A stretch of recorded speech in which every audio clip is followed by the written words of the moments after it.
Act 4, Scene 1. Following a sea battle off the coast of Kent.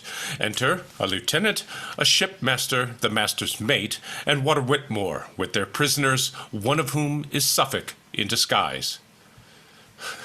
Aye, the gaudy babbling and remorseful days crept into the bosom of the sea, and now loud owling wolves arouse the jades that drag the tragic melancholy night, who with their drowsy, slow, and flagging wings clip dead men's graves, and from their misty jaws breathe foul contagious darkness in the air.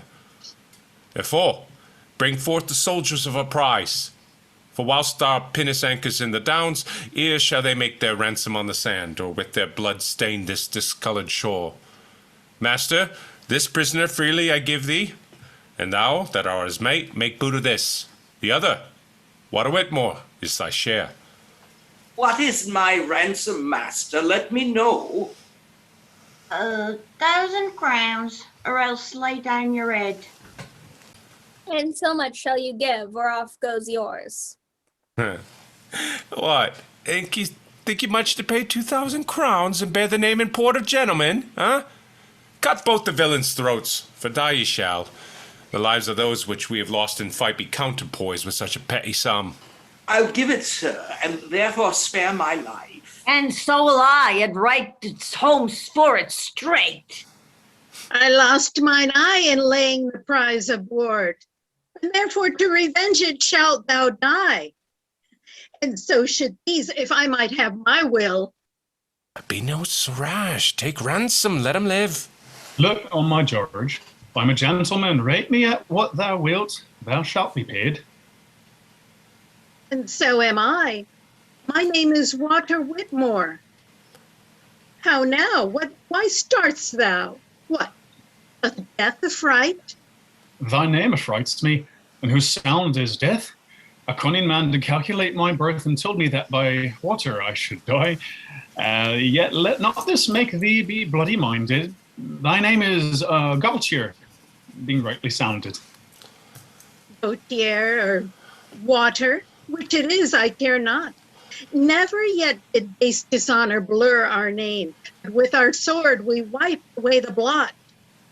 Therefore, when merchant-like I sell revenge, broke be my sword, my arms torn and defaced, and I proclaim the coward through the world. Stay, Whitmore, for thy prisoner is a prince, the Duke of Suffolk, William de la Pole. The Duke of Suffolk, muffled up in rags? Aye, but these rags are no part of the Duke. Jove sometimes went disguised, and why not I? Aye, but Jove was never slain, as thou shalt be. Obscure and lousy swain, King Henry's blood, the honourable blood of Lancaster, must not be shed by such a jaded groom. Hast thou not kissed thy hand and held my stirrup, bareheaded plodded by my foot-cough mule, and thought thee happy when I shook my head? How often hast thou waited at my cup, fed from my trencher, kneeled down at the board where I have feasted with Queen Margaret? Remember it, and let it make thee crestfallen.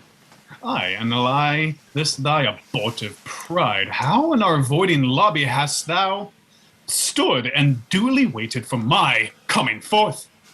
This hand of mine hath writ in thy behalf, and therefore it shall charm thy rigorous tongue. Speak, Captain. Shall I stab the forlorn swain? I first let my words stab him as he sat me. Base slave, thy words are blunt, and so art thou. Aye, convey him hence, and on our longboat side strike off his head. Thou tearest not for thy own. Yes, Poole! Poole?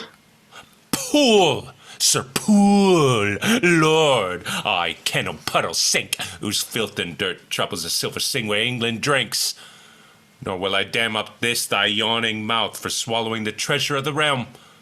Thy lips that kiss the queen shall sweep the ground, and thou that smiles at Duke Humphrey's death against the senseless wind shall grin in vain. Who in contempt shall hiss at thee again, and wedded be thou to the eggs ale, and daring to affy a mighty lord unto the daughter of a worthless king, and neither subject wealth nor diadem, by devilish policy art thou grown great, and like ambitious Scylla, o'ergorged with gobbet of thy mother's bleeding heart, by thee Anjou and men were sold to France. Thy false revolting Normans thorough thee disdain to call us lords. Picardy has slain their governors, surprised our forts, has sent our ragged soldiers wounded home. Thy princely Warwick and the Neville Saul, whose dreadful swords were ne'er drawn in vain, as hating thee are rising up in arms, and now the House of York, thrust from the crown by shameful murder of a guiltless king, and lofty proud encroaching tyranny, burns with revenging fire, whose hopeful colours advance our half-faced sun, striving to shine, under which the writ is in vitis nubibus. The Commonsie and Kent are up in arms, and to conclude, reproach and beggary is crept unto the palace of our king, and all by they. Away, conveyance. Oh, that I were a god to shoot forth thunder upon these paltry, servile, abject drudges. Small things make base men proud. This villain here, being captain of a pinnace, threatens more than Bargalus, the strong Illyrian pirate. Drones suck not eagle's blood, but raw beehives. It is impossible that I should die by such lowly vassal as thyself. Thy words move more rage, not remorse in me. I go a message from the Queen to France. I charge thee, waft me safely across the channel. Water? Come, Suffolk, I must waft thee to thy death. Ene Dilius Timor occupat artus. It is thee I fear. Thou shalt have cause to fear before I leave thee. What, are you daunted now? Now will you stoop? My gracious lord, entreat him, speak him fair. Suffolk's imperial tongue is stern and rough, used to command, untaught to plead for favor.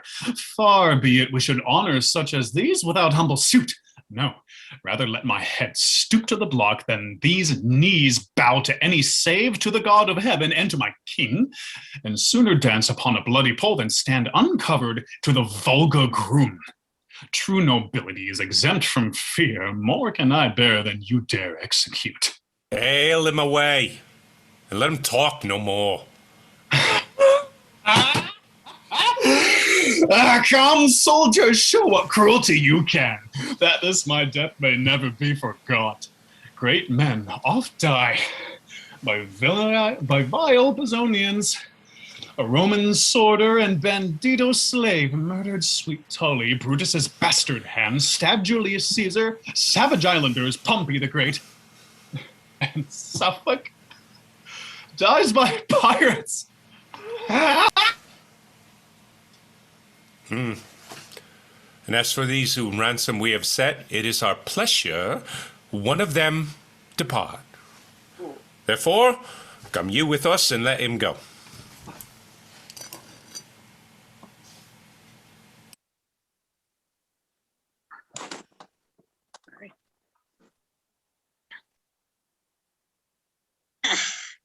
There, let his head and lifeless body lie until the queen his mistress bury it. Oh, barbarous and bloody spectacle! His body will I bear unto the king. If he revenge it not, yet will his friends. So will the queen that living held him dear.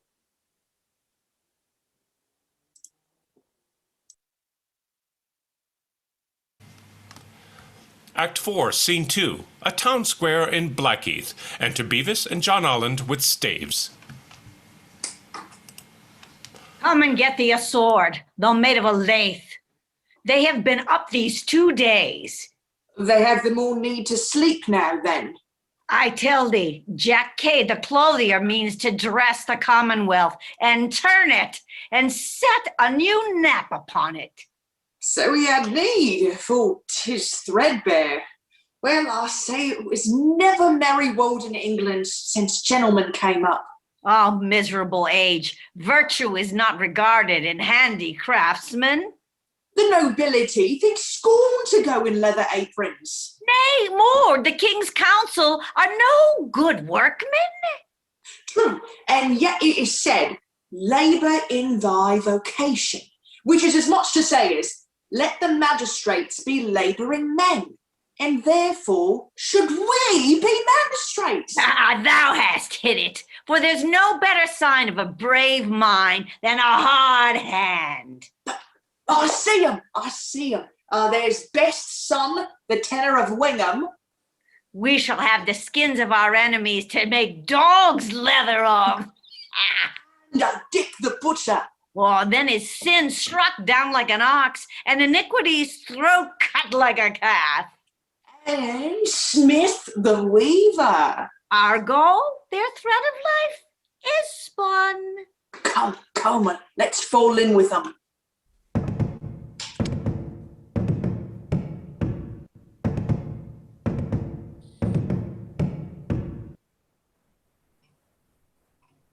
We, John Cade, so termed of our supposed father, Or rather, stealing a cade of herrings.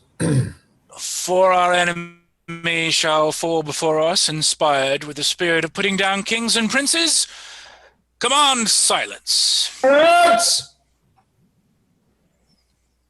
My father was a Mortimer. He was an honest man and a good bricklayer. My mother a Plantagenet. I knew her well. She was a midwife. My wife descended of the Lacys. She was indeed a peddler's daughter and sold many laces.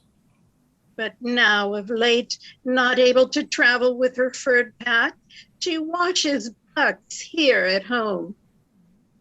Therefore I am of an honourable house. Aye, by my faith, the field is honourable, and there was he born under a hedge, for his father had never a house but the cage. Valiant I am. He must needs, for beggary is valiant. I am able to endure much. No question of that, for I have seen him whipped 3 market days together.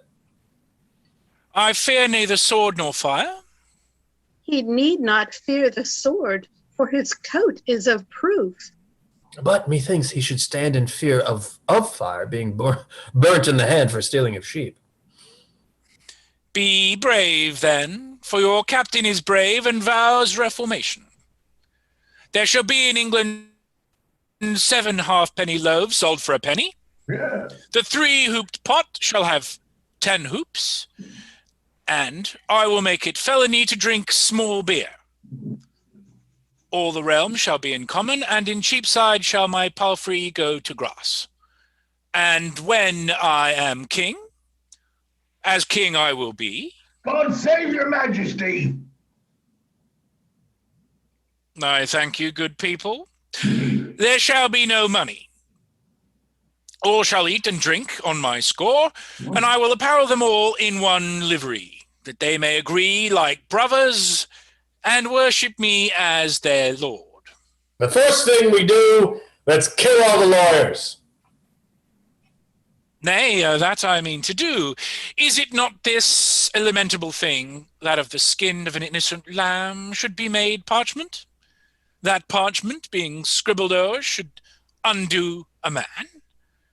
Some say the bee stings, but I say 'tis the beeswax. For I did but seal once to a thing, and it was never mine own man since. How now is there? The clerk of Chartham. He can write and read and cast account. Oh, monstrous. We took him setting a boy's copies. He is a villain. Has a book in his pocket with red letters in it. Oh, nay then, he's a conjurer. Nay, he can make obligations and write courthand. I'm sorry for it. The man is a proper man of mine honour. Unless I find him guilty, he shall not die. Come here, Sirrah, I must examine thee. What's thy name? Emmanuel. If they used to write it on the top of letters, 'twill go hard with you. Let me alone. Dost thou use to write thy name? Or hast thou marked thyself like an honest plain-dealing man?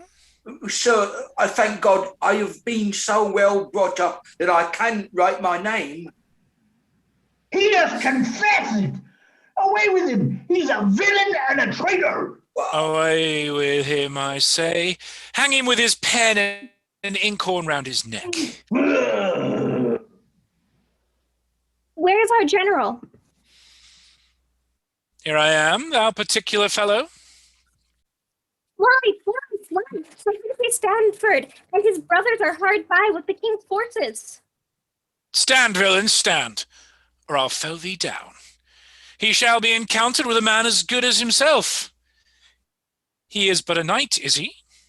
No. To equal him, I will make myself a knight presently.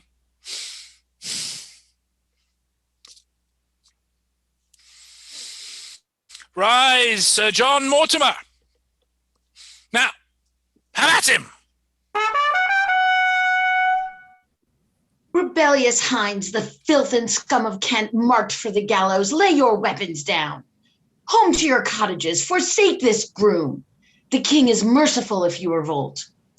But angry, wrathful, and inclined to blood if you go forward. Therefore, yield or die. As for these silken-coated slaves, I pass not. It is to you, good people, that I speak, over whom in time to come I hope to reign. For I am rightful heir unto the crown. Villain, thy father was a plasterer, and thou thyself a shearman, art thou not? And Adam was a gardener. And what of that? Marry this. Edmund Mortimer, Earl of March, married the Duke of Clement's daughter, did he not? Aye, sir. By her he had 2 children at one birth. That's false. Aye, there's the question. But I say 'tis true. The elder of them, being put to nurse, was by a beggar woman stolen away, and ignorant of his birth and parentage, became a bricklayer when he came to age. His son am I. Deny it if you can. Nay, 'tis too true, therefore he shall be king. Sir, he made a chimney in my father's house, and the bricks are alive at this day to testify it. Therefore deny it not. And will you credit this base drudge's words that speaks he knows not what? By Mary, we will. Never get you gone. Jack Cade, the Duke of York, hath taught you this. He lies, for I invented it myself. Go to, sirrah. Tell the king for me, for his father's sake, Henry V, in whose time boys went to span counter for the French crowns, I am content he shall reign, but I'll be protector over him. And furthermore, we'll have the Lord say's head for selling the dukedom of Maine. And good reason, for thereby is England mained, and fain to go with a staff. But that my puissance holds it up. Fellow kings, I tell you, that Lord Say hath gelded the Commonwealth, and made it an eunuch. And more than that, he can speak French, and therefore he's a traitor. Oh, gross and miserable ignorance. Nay, answer if you can. The Frenchmen are our enemies? Go to then. I ask but this. Can he that speaks for the tongue of an enemy be good counsellor, or no? No, no, and therefore we'll have his head. Well, seeing gentle words will not prevail. Assail them with the army of the king. Herald, away, and throughout every town proclaim them traitors that are up with Cade, that those which fly before the battle ends may, even in their wives' and children's sight, be hanged up, for example, at their doors. And you that be the king's friends, follow me. And you that love the commons, follow me. Now show yourselves men. 'Tis for liberty. We will not leave one lord, one gentleman, spare none but such as go in clouted shoon.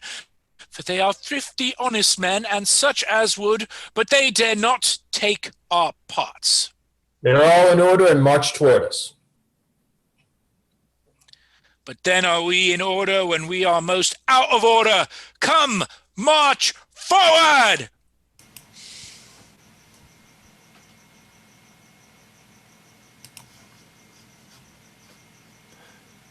Act 4, Scene 3.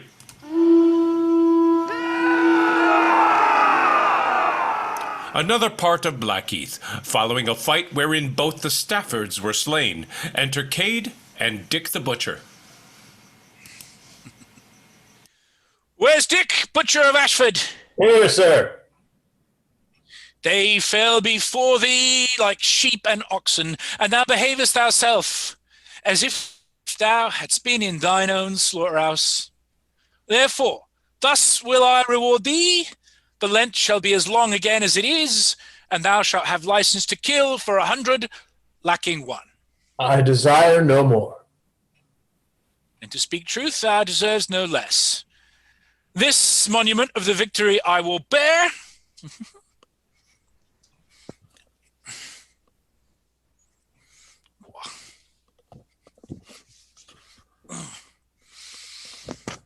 And the body shall be dragged at my horse heels till I do come to London, where we will have the mayor's sword borne before us. If we mean to thrive and do good, break open the jails and let out the prisoners.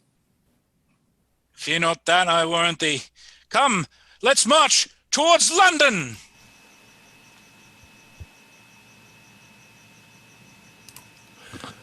Act 4, Scene 4. London, a hall in the palace. Enter King Henry with a supplication, and Queen Margaret with Suffolk's head. Also, the Duke of Buckingham and the Lord Say.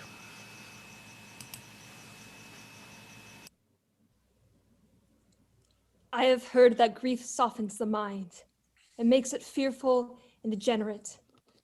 Think therefore on revenge and cease to weep. But who can cease to weep and look on this?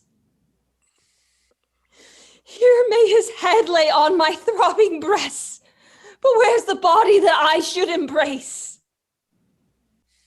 What answer make your grace to the rebels' supplication? I'll send some holy bishop to entreat, for God forbid so many simple souls should perish by the sword. And I myself, rather than bloody war, shall cut them short. Will parley with Jack Cade, their general. But stay, I'll read it over once again. Oh, barbarous villains hath his lovely face, ruled like a wandering planet over me. And could it not enforce them to relent, that we're unworthy to behold the same? Lord Say, Jack Cade hath sworn to have thy head. Aye, but I hope your highness shall have his. How now, madam? Still lamenting and mourning for Suffolk's death. I fear me, love, that if I had been dead, thou wouldst not have mourned so much for me. No, my love, I should not mourn, but die for thee. How now, what news? Why comest thou in such haste? The rebels are in Southwark. Forward! Jack Cade proclaims himself Lord Mortimer, descended from the Duke of Clarence's house, and calls your grace usurper openly, and vows to crown himself in Westminster. His army is a ragged multitude of hinds and peasants, rude and merciless. Sir Humphrey Stanford and his brother staff have given them heart and courage to proceed. All scholars, lawyers, courtiers, gentlemen, they call false caterpillars and then tend to their death. Oh, graceless men, they know not what they do. My gracious lord, retire to Killingworth until a power be raised to put them down. Oh, were the Duke of Suffolk now alive, these Kentish rebels would soon appease. Lord Say, the traitors hateth thee, therefore away with us to Killingworth. So might your grace's person be in danger. The sight of me is odious in their eyes, and therefore in this city will I stay and live alone, as secret as I may. Jack Cade have gotten London Bridge. The citizens fly and forsake their houses. The rascal people, thirsting after prey, join with the traitor, and they jointly swear to spoil the city and your royal court. Then linger not, my lord. Away, take horse. Come, Margaret. God, our hope will secure us. Hope is gone, now Suffolk is deceased. Farewell, my lord. Trust not the Kentish rebels. Trust nobody, for fear you be betrayed. The trust I have is in mine innocence, and therefore am I bold and resolute.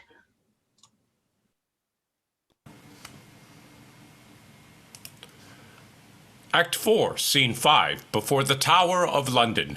Enter Lord Scales upon the tower and citizens below.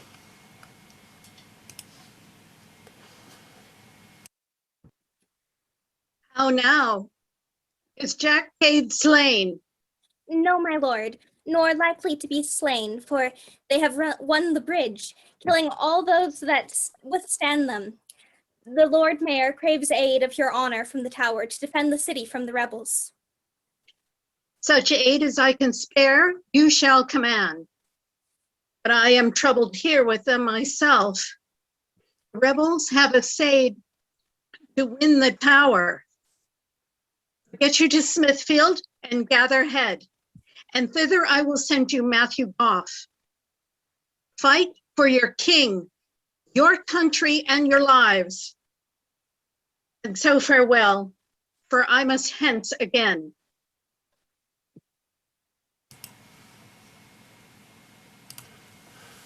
Act 4, Scene 6, London, Candlewick Street outside St. Swithin's Church. Enter Jack Cade with Dick the Butcher and his men. Cade strikes his staff on London stone.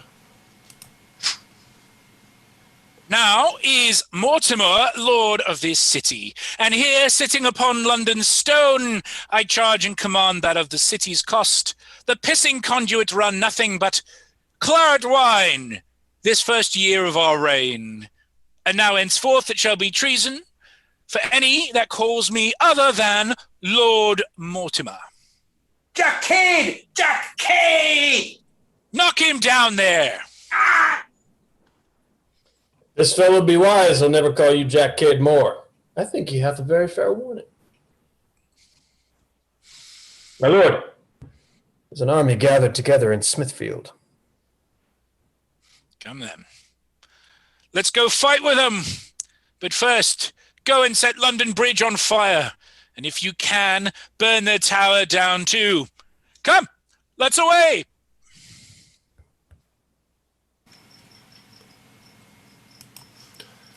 Act 4, Scene 7.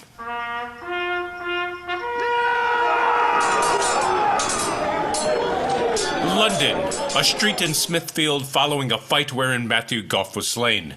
Enter Jack Cade, Dick the Butcher, Allen Smith, and the rest of their company. So, sirs, now go some and pull down the Savoy. Others to the Inns of Court. Down with them all. I have a suit unto your lordship. Be it a lordship, thou shalt have it for that word. Only that the laws of England may come out of your mouth. Mas, 'twill be sore law then, for he was thrust in the mouth with a spear, and 'tis not whole yet. Nay, John, it will be stinking law, for his breath stinks with eating toasted cheese. I have thought upon it. It shall be so. Away, burn all the records of the realm. My mouth shall be the Parliament of England. Then we are like to have biting statutes, unless his teeth be pulled out. And henceforth, all things shall be in common. My word, surprise.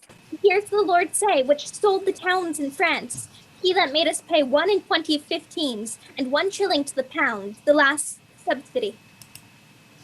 Well, he shall be beheaded for it 10 times. Ah, thou say, thou surge, nay, thou buckram lord. Now thou art within point blank of our jurisdiction regal. What canst thou answer to my majesty for giving up of Normandy unto Monsieur Basquemicu, the Dauphin of France? Be it known unto thee by these presents, even the presence of Lord Mortimer, that I am the besom that must sweep the court clean of such filth as thou art. Thou hast most traitorously corrupted the youth of the realm, in erecting a grammar school. And whereas before our forefathers had no books but the score and the tally, thou hast caused printing to be used. And contrary to the king, his crown and dignity, thou hast built a paper mill. It will be proved to thy face that thou hast men about thee that usually talk of a noun and a verb and such abominable words as no Christian ear can endure to hear. Thou hast appointed justices of the peace to call poor men before them about matters that they were not able to answer. Moreover, thou hast put them in prison because they could not read. Thou hast hanged them, when indeed only for that cause they have been most worthy to live. Thou dost ride on a footcloth, dost thou not? What of that? Harry, thou oughtst not to let thy horse wear a cloak when honester men than thou go in their hose and doublets. And work in their shirt too, as myself, for example, that I'm a butcher. You men of Kent. What say you of Kent? Nothing but this. 'Tis bona terra malagens. Away with him! Away with him! He speaks Latin! Hear me but speak, and bear me where you will. Kent, in the commentaries Caesar writ, is termed the civilest place of all this isle. Sweet is the country, because full of riches. The people liberal, valiant, active, wealthy, which makes me hope you are not void of pity. I sold not Maine. I lost not Normandy, yet to recover them would lose my life. Justice with favor have I always done. Prayers and tears have moved me, gifts would never. When have I aught exacted at your hands, Kent to maintain the king, the realm, and you? Large gifts have I bestowed on learned clerks, because my book preferred me to the king. And seeing ignorance is the curse of God, knowledge the wing wherewith we fly to heaven. Unless you be possessed with devilish spirits, you cannot but forbear to murder me. This tongue hath parlayed unto foreign kings for your behoof. Tut. When struck'st thou one blow in the field? Great men have reaching hands. Oft have I struck those that I never saw, and struck them dead. Oh, monstrous coward! What, to come behind, folks? Oh, these cheeks are pale for watching for your good. Give him a box of the ear, that'll make him red again. Long sitting to determine poor men's causes hath made me full of sickness and diseases. You shall have hempen coral then, and the help of an hatchet. Why dost thou quiver, man? The palsy, and not fear, provokes me. Nay, nods at us, as who should say, I'll be even with you. I'll see if his head will stand steady on a pole or no. Take him away. Behead him. Tell me, wherein have I offended most? Have I affected wealth or honor? Speak. Are my chests filled up with extorted gold? Is my apparel sumptuous to behold? Whom have I injured that you seek my death? These hands are free from guiltless bloodshedding, this breast from harboring foul deceitful thoughts. Oh, let me live. I feel remorse in myself with his words, but I'll bridle it. He shall die, and it be but for pleading so well for his life. He's not in God's name.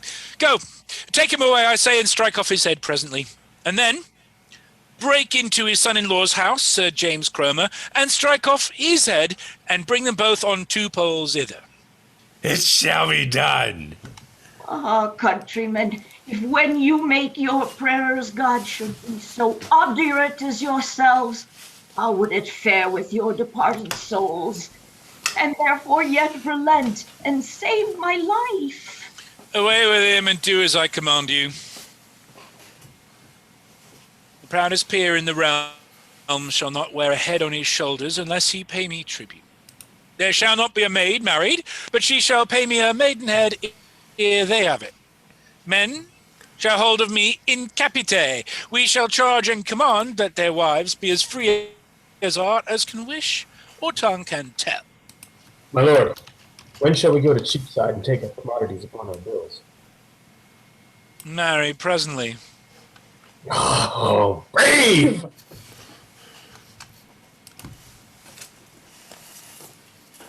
Oh, but is this not braver?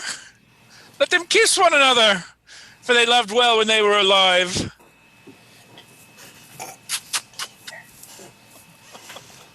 Okay, now part them again. Part them again, lest they consult about giving up of some more towns in France. Soldiers, defer the spoil of the city until night, for with these born before us instead of maces, we will ride through the streets and at every corner have them kiss. Away!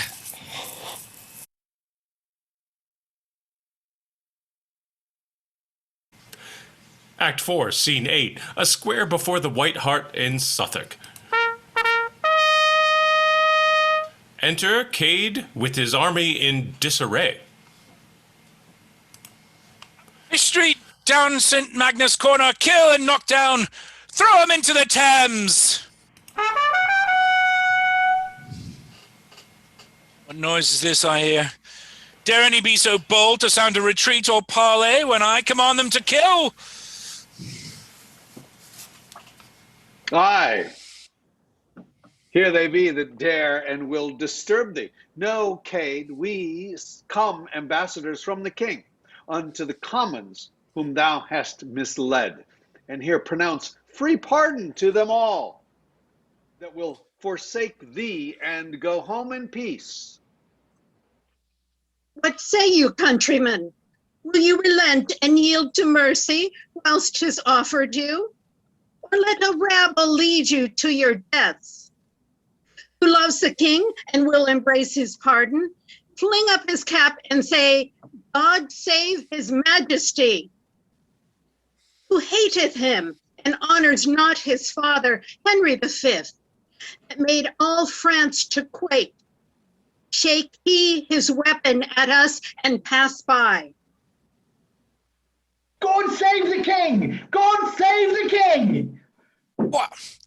Buckingham and Clifford, are you so brave? And you, base peasants, do you believe him? Will you needs be hanged with your pardons round your necks? Hath my sword therefore broke through London's gates, that you should leave me at the White Hart at Southwark? I thought you'd never given out all these arms till you had recovered your ancient freedom. But you are all recreants and dastards, and delight to live in slavery to the nobility. Let them break your backs with burdens, take your houses over your heads, ravish your wives and daughters before your faces. For me, I will make shift for one, and so God's curse light upon you all. We'll follow Cade! We'll follow Cade! Is Cade the son of Henry V? Unless you do exclaim you'll go with him? Will he conduct you through the heart of France and make the meanest of you earls and dukes? Alas, he hath no home, no place to fly to, nor knows he how to live by the spoil, unless by robbing of your friends and us. Were't not a shame that whilst you live at Jar, the fearful French, whom you late vanquished, should make a start o'er seas and vanquish you? Methinks already in this civil broil, I see them lording it in London streets. crying, Biliago, to all they meet. Better 10,000 base-born cades miscarry, and you should stoop under a Frenchman's mercy. To France, and get what you have lost. Spare England, for it is your native coast. Henry hath money. You are strong and manly. God on our side, doubt not of victory. Our Clifford will follow the king and Clifford. Whatever a feather so lightly blown to and fro is this multitude? The name of Henry V ails them to 100 mischiefs and makes them leave me desolate. I see them lay their heads together to surprise me. My sword makes way for me, for here's there's no staying. In the despite of devils and hell, have through the mildest of you, and heavens and honor be witness, that no want of resolution in me, but only my followers' base and ignominious treasons, makes me betake to my heels. What? Is he fled? Go some and follow him, and he that brings his head unto the king shall have 1,000 crowns for his reward. Follow me, soldiers, will devise a means to reconcile you all unto the king.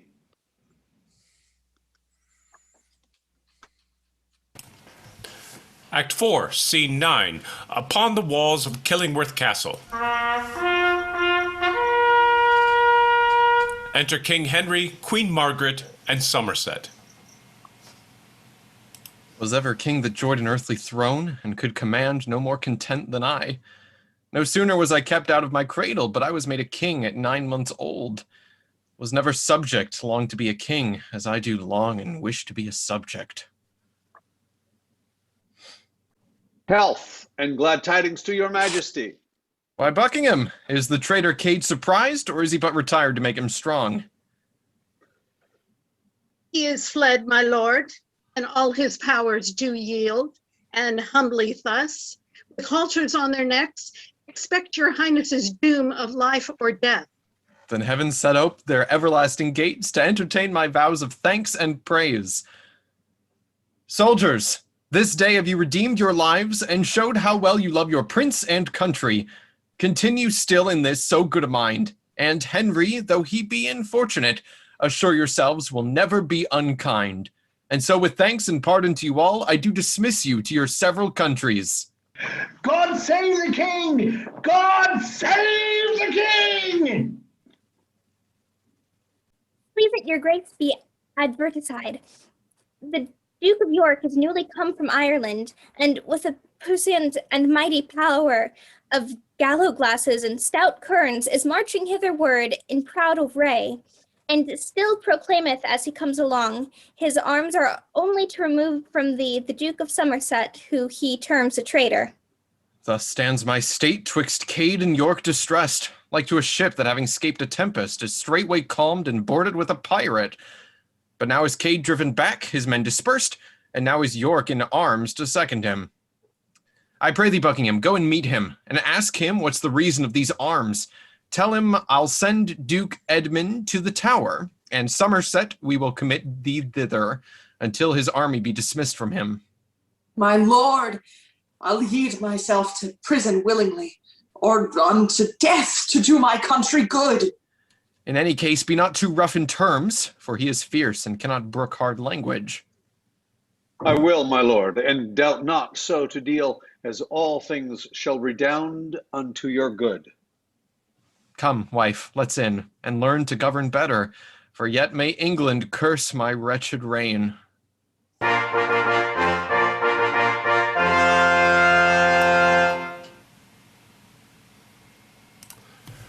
Act 4, Scene 10. A garden outside of a modest house in Kent. Enter Cade. Fie on ambitions, fie on myself that have a sword, and yet I am ready to famish. Oh, these 5 days I've been in these woods and durst not peep out, for all the country is laid for me.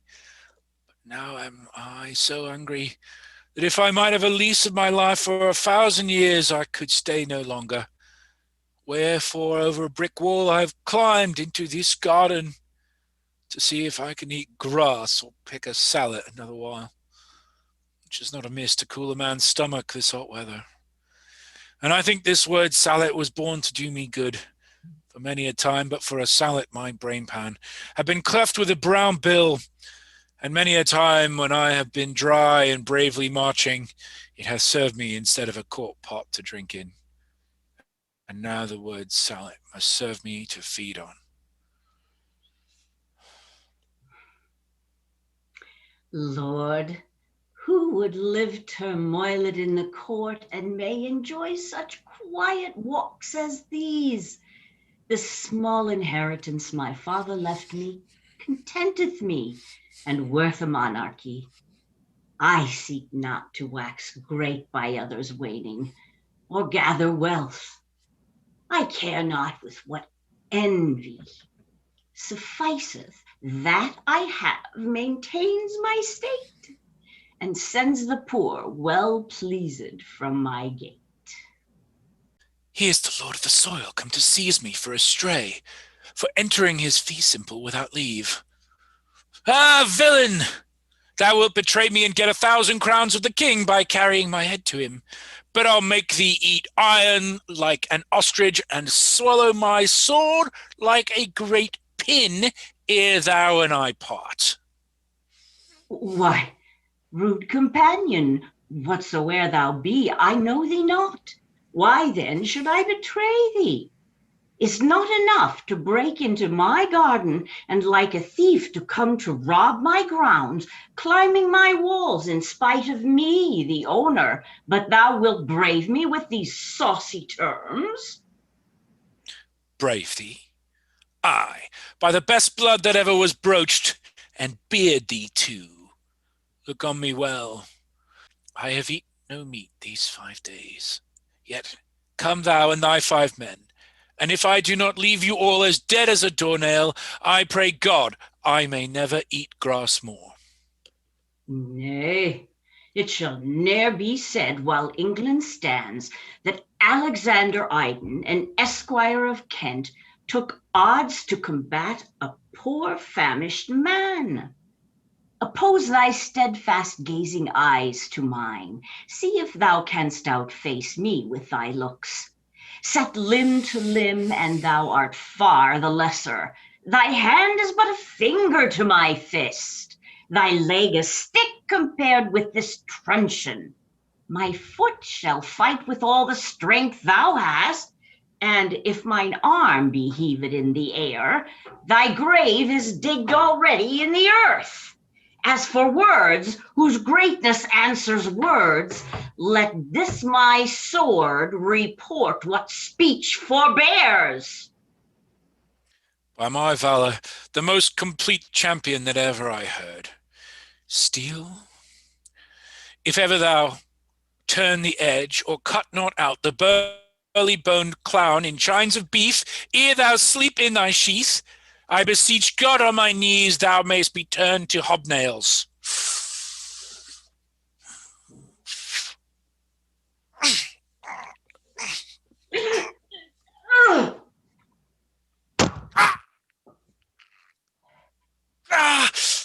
Oh, I'm slain.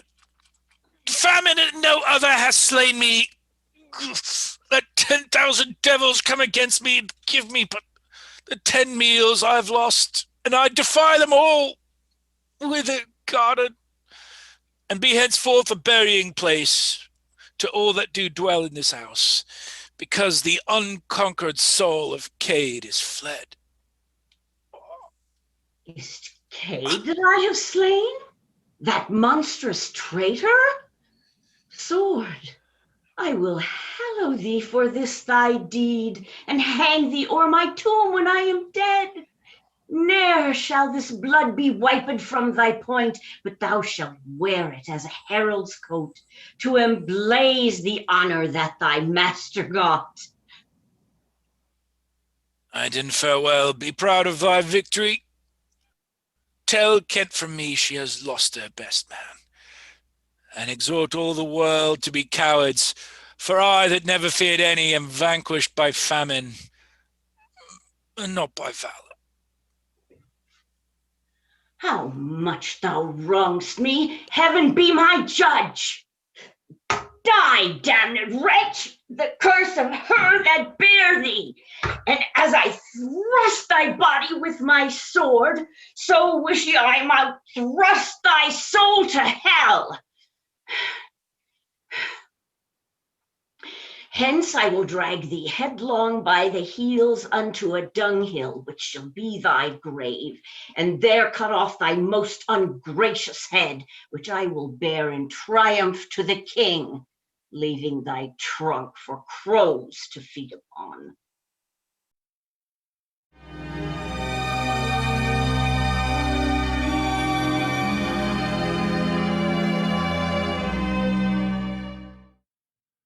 Act 5, Scene 1.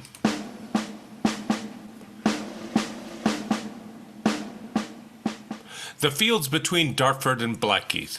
Enter York, wearing the white rose, with his Irish army. From Ireland thus comes York to claim his right and pluck the crown from feeble Henry's head. Ring bells aloud! Burn bonfires bright and clear to entertain great England's lawful king! Sanctus Maestas, who would not buy thee dear? Let them obey that know not how to rule. This hand was made to handle naught but gold. I cannot give due action to my words, except a sword or sceptre balance it. A sceptre shall it have. Have I a soul, on which I'll toss the fleur-de-luce of France. Whom have we here? Buckingham to disturb me. The king hath sent him sure. I'll dissemble. York, if thou meanest well, I greet thee well. Humphrey Buckingham, I accept thy greeting. Art thou a messenger, or come of pleasure? A messenger from Henry, our dread liege, to know the reason of these arms in peace, or why thou, being a subject as I am, against thy oath and true allegiance sworn, should raise so great a power without his leave, or dare to bring thy force so near the court. Scarce can I speak, my choler is so great. Oh, I could hew up rocks and fight with flint. I am so angry at these abject terms. And now, like Ajax Telamonius, on sheep or oxen I could I spend my fury. I am far better born than is the king, more like a king, more kingly in my thoughts, but I must make fair weather yet a while, till Henry be more weak, and I more strong. Buckingham, I prithee pardon me, that I have given no answer all this while. My mind was troubled with deep melancholy. The cause why I have brought this army hither is to remove proud Somerset from the king, seditious to his grace and to the state. That is too much presumption on thy part. But if thy arms be to no other end, the king hath yielded unto thy demand. The Duke of Somerset is in the Tower. Upon thine honour, is he prisoner? Upon mine honour, he is prisoner. Then, Buckingham, I do dismiss my power. Soldiers, I thank you all. Disperse yourselves. Meet me tomorrow in St. George's Field. You shall have pay and everything you wish. And let my sovereign virtuous Henry command my eldest son, nay, all my sons, as pledges of my fealty and love. I'll send them all as willing as I live. Lands, good, horse, armour, anything I have is his to use. So Somerset may die. York, I commend this kind submission. We twain will go into his highness's tent. Buckingham, doth York intend no harm to us, that thus he marcheth with the arm in arm? In all submission and humility, York doth present himself unto your highness. Then what intends these forces thou dost bring? Well, to heave the traitor Somerset from hence and fight against that monstrous rebel Cade, who since I heard to be discomfited. If one so rude and of so mean condition may pass into the presence of a king, lo, I present your grace a traitor's head, the head of Cade, whom I in combat slew. The head of Cade? Great God, how just art thou! Let me view his visage. Being dead, that living wrought me such exceeding trouble. Tell me, my friend, art thou the man that slew him? I was, like your majesty. How art thou called, and what is thy degree? Alexander Iden, that's my name, a poor esquire of Kent that loves his king. So please it you, my lord, 'twere not amiss he were created knight for his good service. Iden, kneel down. Rise up a knight. We give thee for reward 1,000 marks, and will that thou henceforth attend on us. May Iden live to merit such a bounty, and never live but true unto his liege. See, Buckingham, Somerset comes with the queen. Go bid her hide him quickly from the duke.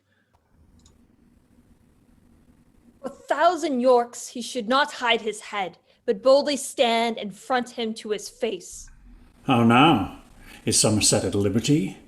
Then, York, unloose thy long imprisoned thoughts, and let thy tongue be equal with thy heart. Shall I endure the sight of Somerset? False king! Why hast thou broken faith with me, knowing how hardly I can brook abuse? King, did I call thee? No, thou art not king. Not fit to govern and rule multitudes which darest not, no, nor canst not rule a traitor. That head of thine doth not become a crown. Thy hand is made to grasp a palmer's staff, and not to grace an awful princely sceptre. That gold must round and girt these brows of mine, who smile and frown like to Achilles' spear, is able with the change to kill and cure. Here is a hand to hold a sceptre up, and with the same to act controlling laws. Give place! By heaven, thou shalt rule no more him whom heaven created for thy ruler. Oh, monstrous traitor! I arrest thee, York, of capital treason against the king and crown. Obey, audacious traitor. Kneel for grace. Wouldst have me kneel? First, let me ask of these, if they can brook I bow a knee to man. Sirrah, call in my sons to be my bail. I know ere they will have me go to ward, they'll pawn their swords for my enfranchisement. Call hither Clifford, bid him come amain, to say if the bastard boys of York shall be surety for their traitor father. Oh, blood-bespotted Neapolitan, outcast of Naples, England's bloody scourge. The sons of York, thy betters in their birth, shall be their father's bail, and bane to those that for my surety will refuse the boys. See, where they come. I warrant they'll make it good. And here comes Clifford to deny their bail. Health and all happiness to my lord the king. I thank thee, Clifford. Say, what news with thee? Nay, do not fright us with an angry look. We are thy sovereign. Clifford, kneel again. For thy mistaking so, we pardon thee. This is my king, York. I do not mistake. Thou mistakes me much to think I do. Bedlam with him. Is the man grown mad? Aye, Clifford, a bedlam and ambitious humor makes him oppose himself against his king. He is a traitor. Let him to the tower and chop away that factious pate of his.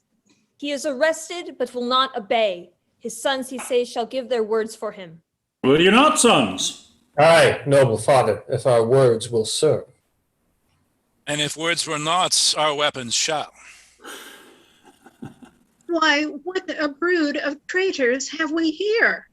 Look in a glass and call thy image so. I am thy king, and thou a false heart traitor. Call hither to the stake my 2 brave bears, that with the very shaking of their chains they may astonish these fell-lurking curs. Bid Salisbury and Warwick come to me. Are these thy bears? We'll bait thy bears to death and manacle the bear herd in their chains, if thou darest bring them to the baiting place. Oft have I seen a hot o'erweening cur run back and bite because he was withheld, who being suffered with the bear's fell paw, hath clapped his tail between his legs and cried, and such a piece of service will you do if you oppose yourselves to match Lord Warwick. Hence, heap of wrath, foul and digested lump, as crooked in thy manners as thy shape. Nay, we shall heat you thoroughly anon. Take heed, lest by your heat you burn yourselves. Why, Warwick, hath thy knee forgot to bow? Old Salisbury, shame to thy silver hair, thou mad misleader of thy brain-sick son. What, wilt thou on thy deathbed play the ruffian and seek for sorrow with thy spectacles? Oh, where is faith? Oh, where is loyalty? If it be banished from the frosty head, where shall it find a harbor in the earth? Wilt thou go dig a grave to find out war, and shame thine honorable age with blood? Why art thou old and want'st experience? Or wherefore dost abuse it if thou hast it? For shame! In duty bend thy knee to me, that bows unto the grave with mickle age. My lord, I have considered with myself the title of this most renowned duke, and in my conscience do repute his grace the rightful heir to England's royal seat. Hast thou not sworn allegiance unto me? I have. Canst thou dispense with heaven for such an oath?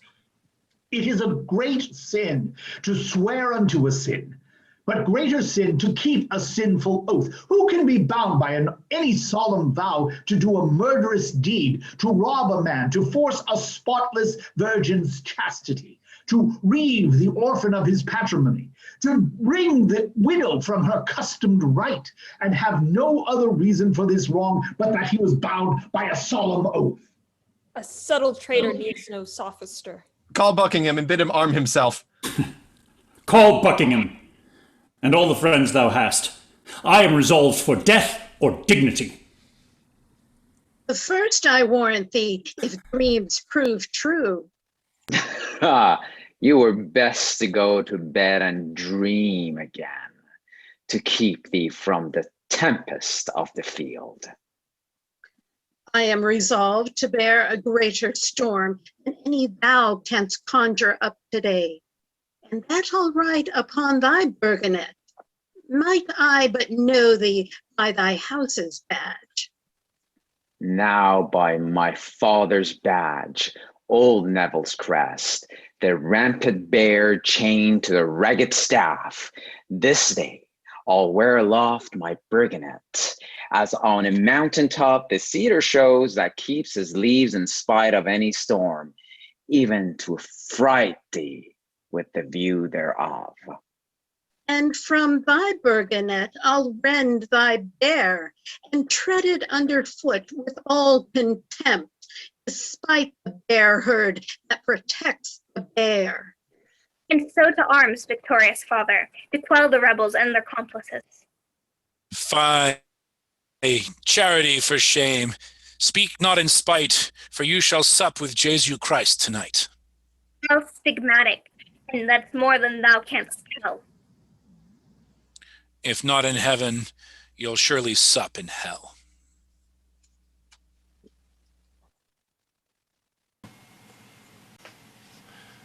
Act 5, Scene 2, a street before the Castle Inn in St. Albans.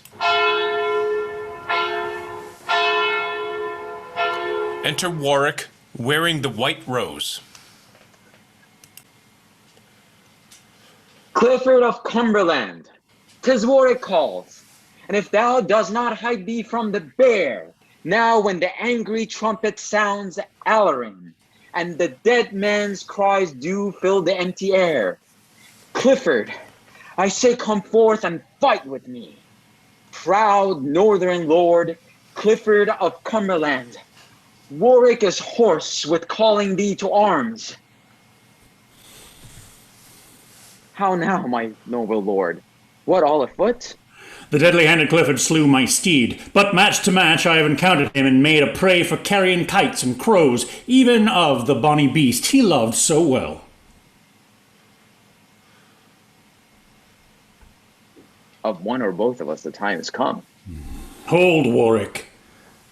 Seek thou out some other chase, for I myself must hunt this deer to death. The noble York, 'tis for a crown thou fightest.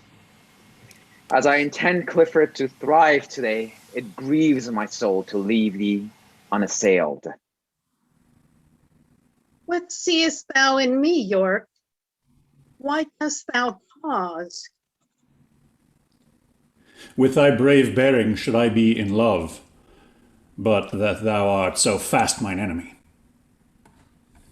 Nor should thy prowess want praise and esteem, but that 'tis shown ignobly and in treason. So let it help me now against thy sword, as I in justice and true right express it.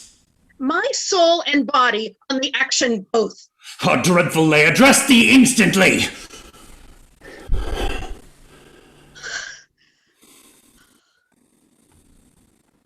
La fin, Huron, les ouvres.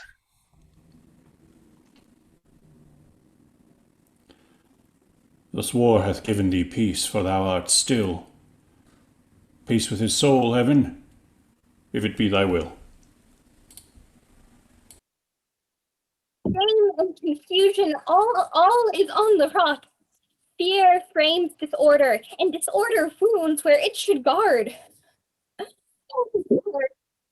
Thou son of hell, whom angry heavens do make their minister, throw in the frozen bosoms of our part souls of vengeance. He that is truly dedicated to war hath no self-love, nor he that loves himself hath not essentially, but by circumstance, the name of valor. Oh, the vile world end, and the premised flames of the last day knit earth and heaven together. Now let the general trumpet blow his blast, particulars and petty sounds to cease. Wast thou ordained, dear father, to lose thy youth in peace and to achieve the silver livery of advised age, and in thy reverence and thy chair days thus to die in ruffian battle? Even at this sight my heart is turned to stone, for while 'tis mine, it shall be stony. York, not our old men despairs, nor no more will I their babes. Tears virginal shall be to me even as the dew to fire, and beauty that the tyrant oft reclaims shall be my flaming wrath to oil and flax. Henceforth I will not have to do with pity. Meet I an infant of the house of York, unto as many gobbets will I cut it, as wild Medea young Absyrtus did. In cruelty will I seek my fame. Come, thou new ruin of old Clifford's house, as did Aeneas old Anchises bear, so bear I thee upon my manly shoulders. But then Aeneas bare a living load, nothing seemingly as these words.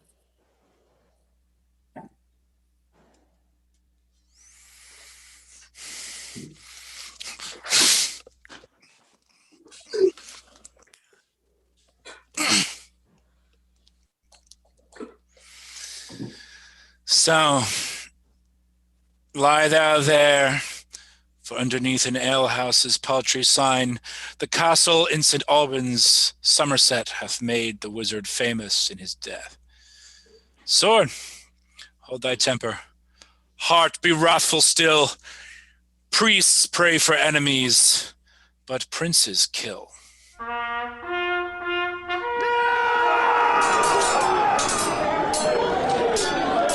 Away, my lord, you are slow, for shame, away! And we outrun the heavens. Good Margaret, stay! What are you made of? You'll nor fight nor fly? Now it is manhood, wisdom, and defense to give the enemy way and to secure us by what we can, which we can no more but fly. If you be ta'en, we then shall see the bottom of all our fortunes, but we haply escape. As we may, if not through your neglect, we shall to London get where you are loved, and where this breach now in our fortunes made may steadily be stopped. That my heart's on future mischief set, I would speak blasphemy ere bid you fly. But fly you must. Uncurable discomfort reigns in the hearts of all our present parts. Away for your relief, and we will live to see their day, and them our fortune give. Away, my lord, away!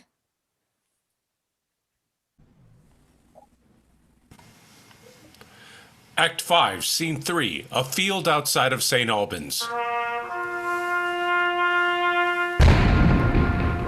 Enter York, Edward, Richard, Warwick, wearing white roses. Of Salisbury, who can report of him? That winter lion, who in rage forgets aged contusions and all brush of time, and like a gallant in the brow of youth, repairs him with occasion. This happy day is not itself, nor have we won 1 foot if Salisbury be lost. My noble father, 3 times today I holp him to his horse, 3 times bestrid him, thrice I led him off, persuaded him from any further act.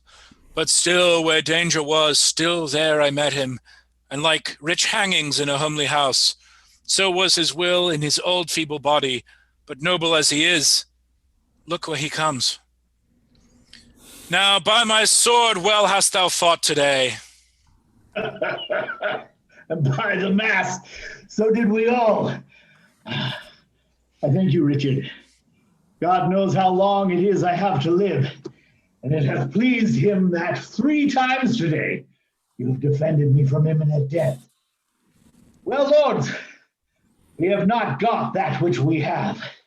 'Tis not enough our foes are this time fled, being opposites of such repairing nature. I know our safety is to follow them, for, as I hear, the king is fled to London to call a present court of parliament. Let us pursue him ere the writs go forth. What says Lord Warwick? Shall we after them? After them? Nay, before them if we can. Now by my hand, lords, 'twas a glorious day. St. Albans battle won by famous York shall be eternized in all age to come. Sound drum and trumpets, and to London all, and more such days as these to us befall.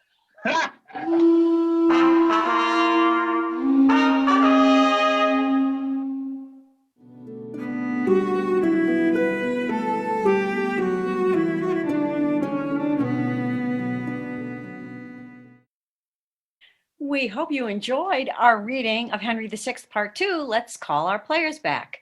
Jason Rennie, Chris Klein, Richard Conley, Taylor Marr, Christopher Carbo, Ron Dorn, Megan Wells, Ben Birmingham, Dave Demke, John Eddings, Nima Rad, Mark Tracy, Emily Hall, Julie Grossman, Elizabeth Juvenal, Nancy Pasquale, Hadley Hulka, and I'm Mary Carrig. Join us next time for Henry VI, Part 3.